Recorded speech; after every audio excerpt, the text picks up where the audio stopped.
दोस्तों, सुबह उठते ही सबसे पहले चाय पीने की आदत सिर्फ भारत में नहीं बल्कि कई देशों में सैकड़ों साल पुरानी है। और हमारे देश में तो चाय इस तरीके से फेमस है कि चाय के बिना हर बात अधूरी लगती है। चाय पीने का इतिहास 750 ईसा पूर्व से है। आमतौर पर भारत में चाय उत्तर पूर्वी भागों और नीलगिरी की पहाड़ियों में उगाई जाती है। आज भारत दुनिया में चाय का सबसे बड़ा उत्पादक है, जिसमें 70% चाय का इस्तेमाल अकेले इंडियंस ही कर लेते हैं। बात करते हैं चाय की इतिहास की। इसके पीछे एक बहुत ही दिलचस्प कहानी है। दरअसल भारत में चाय पीने की परंपरा 2000 साल पहले एक बुद्धिस्ट के साथ शुरू हुई थी, जो सालों तक बिना सोए जीवन में कुछ अनोखा करना चाहते थे। 5वें साल में आते आते उन्हें नींद आने लगी।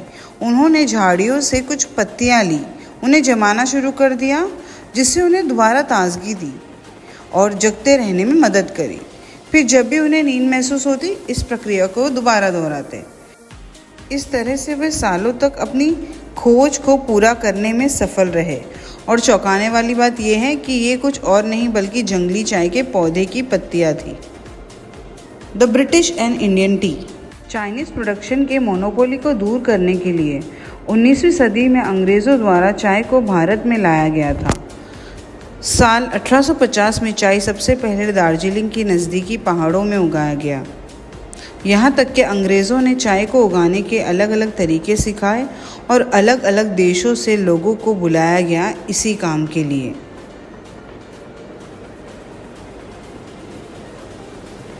आसाम में चाय का कारोबार लगभग 172 साल पुराना है। ये एक इम्पॉर्टेंट जगह रखता है और देश के इकोनॉमी में बहुत बड़ा रोल निभाता है। आसाम चाय एक प्रकार की काली चाय है जो अपनी तेज़ी और मजबूती के लिए जानी जाती है। आसाम की चाय सुबह के नाश्ते के लिए बेस्ट चॉइस मानी जाती है। आसामी का पौधा मुख्य रूप से भारत के एक आसाम क्षेत्र में समुद्र तल के करीब उगाया जाता है।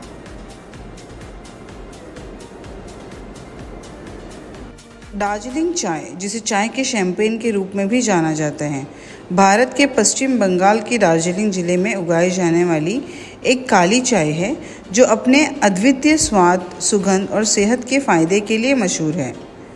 सच में दार्जिलिंग चाय की टेस्ट और क्वालिटी इसे दूसरे चाय से बिल्कुल अलग करती है, जिसके चलते इसने एक सदी से भी अधिक समय से दुनिया भर के दिग्गज से मान्यता हासिल की है।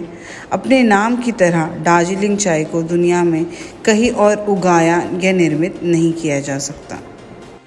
दक्षिणी भारत के नीलगिरी पहाड़ियों में उगाए जाने वाली नीलगिरी चाय अपने तीखे, खुशबूदार और थोड़े फ्रूटी टेस्ट के लिए जानी जाती है। इसका इतिहास 1830 के दशक में ब्रिटिश चाय बागान मालिकों के साथ शुरू हुआ है और आज इसका उत्पादन बड़ी कंपनीज और छोटे दुकानदारों दोनों द्वारा किया जाता है, जिसका एक महत्वपूर्ण हिस्सा एक्सपोर्ट भी किया जाता है। नीलगिरी टी ये नाम पहाड़ी के नीलेपन को दर्शाता है जब कुरिंजी के फूल खिलते हैं। भारतीय टी इंडस्ट्री असम में एक ब्रिटिश कॉलोनियल कंपनी के रूप में अपनी साधारण शुरुआत से लेके एक वर्ल्ड पावर हाउस बनाने तक, देशी चाय के पौधे के खोज करने से लेके प्लांटेशन तक, सही चाय की मार्केटिंग से लेके उसके ग्रोथ तक बहुत बड़ा रोल प्ले करती हैं। आज भारतीय चाय विश्व स्तर पर मान्यता प्राप्त बन गई है। भारत 100 से अधिक देशों में चाय का एक्सपोर्ट करता है। अमेरिका से लेके रशिया, जर्मनी से लेके जापान, लोग दिन की शुरुआत ज़्यादातर चाय से ही करते हैं। आज भारत दुनिया का सबसे बड़े चाय उगाने और एक्सपोर्ट करने वाले देशों में से एक है। चाय का महत्वपूर्ण हिस्सा घरेलू स्तर पर भी इस्तेमाल होता है। भारत में सबसे फेमस चाय परंपराओं में से एक है मसाला चाय, जो दूध, चीनी और मसालों से बनती है। मसाला चाय अक्सर दालचीनी, अदरक, इलायची और लौंग जैसी सुगंधित मसालों के मिश्रण से बनाई जाती है। ये पूरे भारत में एक लोकप्रिय ड्रिंक है और अक्सर सुबह या दोपहर में इसे मज़े के साथ पिया जाता है। भारतीय संस्कृति में चाय मानो एक ड्रिंक नहीं बल्कि उससे कहीं ऊपर है। ये मेहमान नवाजी, दोस्ती और अच्छे रिश्ते की निशानी है। जिसे घरों में, सड़कों में और फेस्टिवल के दौरान खुशी के साथ पिया जाता है। चाय हर इंडियन के दिल में बसता है। वीडियो अच्छी लगी तो चैनल को सब्सक्राइब करें, लाइक करें और मुझे सपोर्ट करें। Thank you.